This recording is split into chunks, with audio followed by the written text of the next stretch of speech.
আসসালামু আলাইকুম, স্বাগত জানাচ্ছি বিডি চ্যানেল 4 রাতের সংবাদে। সাথে আছে আমি লোরা চৌধুরী। শুরুতে আলমগীর হোসেন সিটি সংবাদ শিরোনাম।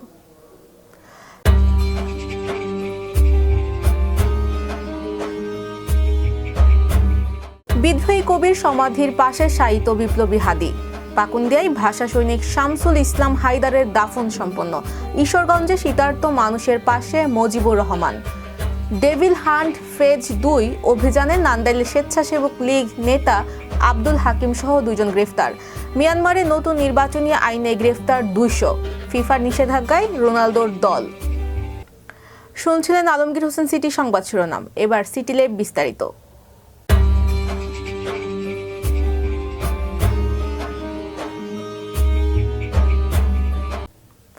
দেশের লাখো মানুষের শ্রদ্ধা ভালোবাসায় সমাহিত হয়েছেন জুলাই বিপ্লবী ও আধিপত্যবাদ বিরোধী ইনকিলাব মঞ্চের মুখপাত্র শহীদ শরীফ ওসমান বিন হাদি। আজ বিকাল 3:15টার দিকে ঢাকা বিশ্ববিদ্যালয়ের সংলগ্ন বিদ্রোহী ও জাতীয় কবি কাজী নজরুল ইসলামের সমাধির পাশে তাকে সমাহিত করা হয়। এ সময় ঢাকা বিশ্ববিদ্যালয়ের উপাচার্য অধ্যাপক ডক্টর নিয়াজ আহমেদ খান সহ উপাচার্য অধ্যাপক মামুন আহমেদ, দৈনিক আমার দেশ পত্রিকার সম্পাদক মাহমুদুর রহমান, জাতীয় নাগরিক পার্টি এনসিপির সদস্য সচিব আখতার হোসেন, এনসিপির উত্তরাঞ্চলের মুখ্য সংগঠক সার্জিস আলম, দক্ষিণাঞ্চলের মুখ্য সংগঠক হাসনাত আবদুল্লাহ, ছাত্র শিবিরের কেন্দ্রীয় সভাপতি জাহিদুল ইসলাম, এনসিপির মুখ্য সমন্বয়ক নাসির উদ্দিন পাটওয়ারি, ডাকসুর ভিপি সাদিক কায়েম সহ বিভিন্ন পর্যায়ে নেতৃবৃন্দ উপস্থিত ছিলেন। এবার ম্যাপেল ইন্টারন্যাশনাল স্কুল স্থানীয় সংবাদ।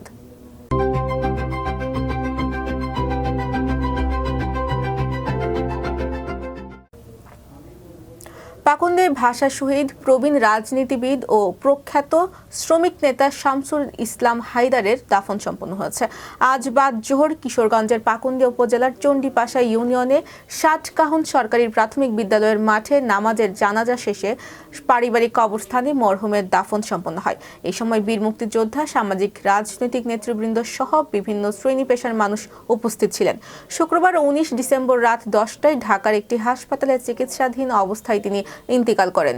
ইন্না লিল্লাহি ওয়া ইন্না ইলাইহি রাজিউন। তার বয়স হয়েছিল 105 বছর। মৃত্যুকালে তার বয়স হয়েছে 105 বছর। শুক্রবার 19 ডিসেম্বর ঢাকায় একটি হাসপাতালে চিকিৎসাধীন অবস্থায় রাত 10টায় মৃত্যু হয়। দীর্ঘদিন ধরে বার্ধক্যজনিত বিভিন্ন শারীরিক জটিলতার চিকিৎসাধীন ছিলেন তিনি। মৃত্যুকালে তিনি স্ত্রী ও 2 ছেলে, 4 মেয়ে সহ অসংখ্য গুণগ্রাহী রেখে গেছেন। ময়মনসিংহের ঈশ্বরগঞ্জ উপজেলার রাজীবপুর ইউনিয়নে শীতার্থ, অসহায় ও সুবিধা বঞ্চিত মানুষের মাঝে শীত বস্ত্র বিতরণ করা হয়েছে। শীতের তীব্রতা বৃদ্ধির ফলে দরিদ্র ও নিম্ন আয়ের মানুষের দুর্ভোগ লাঘবে মানবিক এই উদ্যোগ গ্রহণ করা হয়। আজ 10টায় ঈশ্বরগঞ্জ উপজেলার রাজীবপুর ইউনিয়নে নিজ বাসভবনে এই শীত বস্ত্র বিতরণ কার্যক্রমে আয়োজন করেন ঈশ্বরগঞ্জ উপজেলার কৃতি সন্তান, বিশিষ্ট ব্যবসায়ী, সমাজসেবক ও ক্রীড়ানুরাগী এবং উত্তরাস্থ ঈশ্বরগঞ্জ ফোরাম ঢাকার সভাপতি মজিবুর রহমান।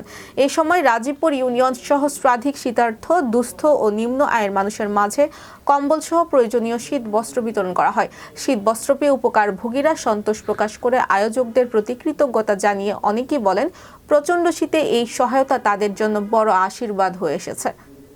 রাজীবপুর ইউনিয়ন স্বেচ্ছাসেবক দলের সভাপতি মোশাররফ হোসেন তালুকদার এবং সাধারণ সম্পাদক হারুন আর রশিদের সঞ্চালনায় অনুষ্ঠিত শীত বস্ত্র বিতরণ অনুষ্ঠানে উপস্থিত ছিলেন উত্তরাস্থ ঈশ্বরগঞ্জ ফোরাম ঢাকার সভাপতি মজিবুর রহমান, সাধারণ সম্পাদক এনামুল হক ভূঁইয়া সহ সাধারণ সম্পাদক ও ময়মনসিংহ উত্তর জেলা যুবদলের নেতা আমির হামজা নাজিম, ঈশ্বরগঞ্জ উপজেলা মহিলা দলের সাধারণ সম্পাদক নাজমা আক্তার, রাজীবপুর ইউনিয়ন বিএনপির সিনিয়র সহ সভাপতি হাশিম উদ্দিন, রাজীবপুর ইউনিয়ন ছাত্রদলের সভাপতি মিজানুর রহমান সহ স্থানীয় রাজনৈতিক, সামাজিক ও গণ্যমান্য ব্যক্তিবর্গ।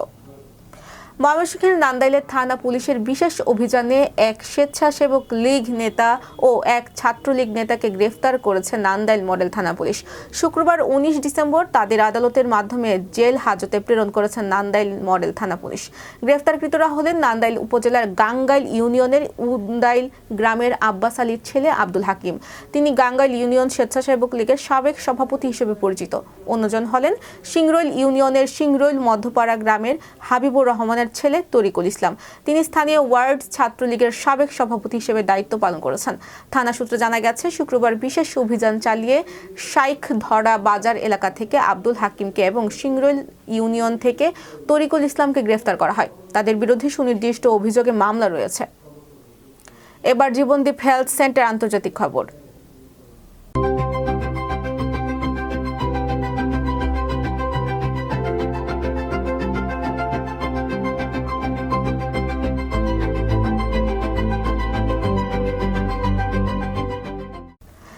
মিয়ানমারে গত এক সপ্তাহে নতুন নির্বাচনী আইনে 2 শতাধিকেরও বেশি মানুষকে গ্রেফতার করেছে দেশটির জান্তা সরকার। দেশটিতে নির্বাচন ঘনিয়ে আসতে ধরপাকড় শুরু হয়েছে। তবে নির্বাচনকে ক্ষুণ্ণ করার বিরুদ্ধে এই আইন পর্যবেক্ষণ একটি গ্রুপের সমালোচনার মুখে পড়েছে। তারা বলছেন আইনটি শাসক গোষ্ঠীর সমালোচনা এবং তদন্ত বন্ধ করতে ব্যবহার করা হচ্ছে। স্থানীয় সময় শুক্রবার বার্তা সংস্থা রয়টার্সের এক প্রতিবেদন এই তথ্য নিশ্চিত করা হয়েছে।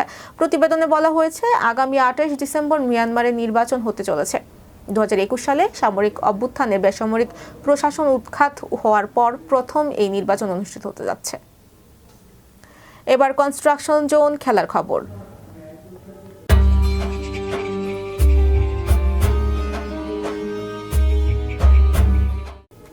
সৌদি প্রো লিগের একাধিক ক্লাবের বিরুদ্ধে ফুটবলের সর্বোচ্চ নিয়ন্ত্রক সংস্থা থেকে নিষেধাজ্ঞা জারি করা হয়েছে। নিষেধাজ্ঞার তালিকায় পর্তুগিজ তারকা ক্রিস্টিয়ানো রোনালদোর দল আল নাসরও রয়েছে। আল নাসর সহ সৌদি আরবের আরও 3 ক্লাব আল শাবাব, দামাক ও আল রিয়াদকে দলবদল উইন্ডোর জন্য নিষেধাজ্ঞা দিয়েছে ফিফা। স্থানীয় সময় শুক্রবার চলতি বছরের নিষেধাজ্ঞা দলগুলো বিষয়ে তথ্য হালনাগাদ করেছে ফিফা। ওই তালিকায় রোনালদোর আল নাসরের ক্লাবও রয়েছে। সাধারণত নির্দিষ্ট সংখ্যক দলকে দল বদল উইন্ডোর জন্য নিষেধাজ্ঞা দেওয়া হলেও আল নাসরের ক্ষেত্রে ফিফার তালিকায় সময়সীমা উল্লেখ করা হয়েছে, যেখানে স্পষ্ট করে লেখা শুধু পরবর্তী নির্দেশনা না দেওয়া পর্যন্ত। ফলে এই নিষেধাজ্ঞা কতদিন চলবে তা স্পষ্ট নয়। মৌসুমের দ্বিতীয় অংশের দল গঠন শুরু হয়ে যাওয়ার সময় এমন অনিশ্চয়তা স্বাভাবিকভাবেই উদ্বেগ বাড়িয়েছে রোনালদোর ক্লাবের। কেননা দীর্ঘ 1 মাস পর আবারও ফুটবল মাঠে ফেরার অপেক্ষায় ছিলেন রোনালদো। প্রিয় দর্শক, এই ছিল বিডি চ্যানেল 4 রাতের সংবাদ। সবাইকে পরবর্তী সংবাদ দেখার আমন্ত্রণ জানিয়ে আজকের মতো এখানেই বিদায় নিচ্ছি। সবাই ভালো থাকবেন, সুস্থ থাকবেন এবং নিত্য নতুন সংবাদ পেতে বিডি চ্যানেল 4 ফেসবুক পেজ ও ইউটিউব চ্যানেলের সাথেই থাকুন। আল্লাহ হাফেজ, শুভরাত্রি।